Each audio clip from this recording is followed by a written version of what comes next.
ثم كان هذا الحادث الخطير لا في حياة هذه الأسرة الوادعة فحسب، ولا في حياة قريش، ولكن في حياة الإنسانية أجمع.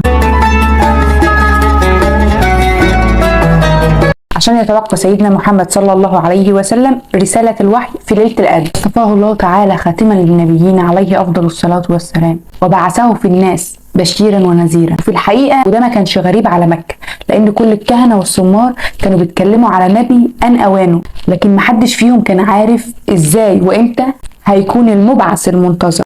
ولو مش عارفين انتوا فين، فاحنا هنا بنتكلم عن قصص سيدات بيت النبي، وبننزل كل يوم حلقة في رمضان الساعة 5.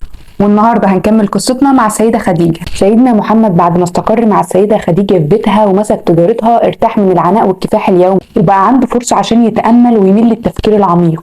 ودي كانت حاجة باينة فيه من وهو طفل صغير، كان بيعمل كده أثناء شبابه أثناء رعي الغنم. ولما عمره كان قرب ال40 كان ألف الخلوة في غار حراء، والسيدة خديجة ما كانتش بتتضايق خالص من الخلوة دي، وحاولت بكل ما في جهدها إنها تحاوطه بالرعاية والاهتمام في الوقت اللي بيكون فيه موجود في البيت، وكمان الهدوء. كده كان كل شيء مهيئ لاستقبال الرسالة المرتقبة. ولما نزل الوحي على سيدنا محمد وهو في غار حراء، روح بسرعة جدا على بيته في وش الفجر وهو لونه شاحب وبيرتعش. تضم السيدة خديجة في صدرها وتقول له في ثقة ويقين: الله يرعانا يا أبا القاسم، أبشر يا ابن العم واثبت، فوالذي نفسي خديجة بيده إني لأرجو أن تكون نبي هذه الأمة، والله لا يخزيك الله أبدا، إنك لتصل الرحم وتصدق الحديث، تحمل الكل وتقري الضيف وتعينه على نوائب الضر. تحس بالراحة والطمأنينة وتاخده برفق لفراشه لحد ما اطمنت انه نام خلاص، وخدت نفسها بسرعة وراحت لابن عمها ورقة بن نوفل اللي احنا قلنا ان هو عنده علم من الكتاب. وقتها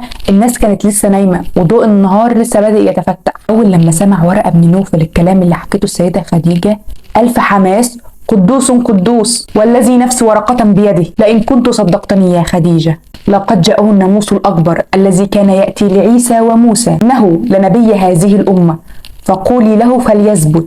والسيدة خديجة طبعا ما استنتش كلمة واحدة بعد اللي اتقال ده كله، وطلعت تجري عشان تبشر زوجها عشان يبدأ نضاله من أجل الدعوة ويلقى في سبيلها أشق ما وعى التاريخ من أذى واضطهاد. وقفت الزوجة المحبة المؤمنة جنب جوزها تنصره وتشد أزره وتعينه على ضروب الأذى والاضطهاد سنين كتير جدا. ما قريش أجبروا بني هاشم وعبد المطلب إن هم يخرجوا من مكة، خرجت معاهم السيدة خديجة وتركت بيتها وتجارتها. الوقت ده كانت كبرت وأثقال الشيخوخة طالتها، لكنها بالرغم من ده فضلت 3 سنين على شعب أبي طالب صبرة مع جوزها واللي معاه. عشان يكون فاضل لنا فيديو واحد بس في قصة السيدة خديجة، استنونا بكرة الساعة 5.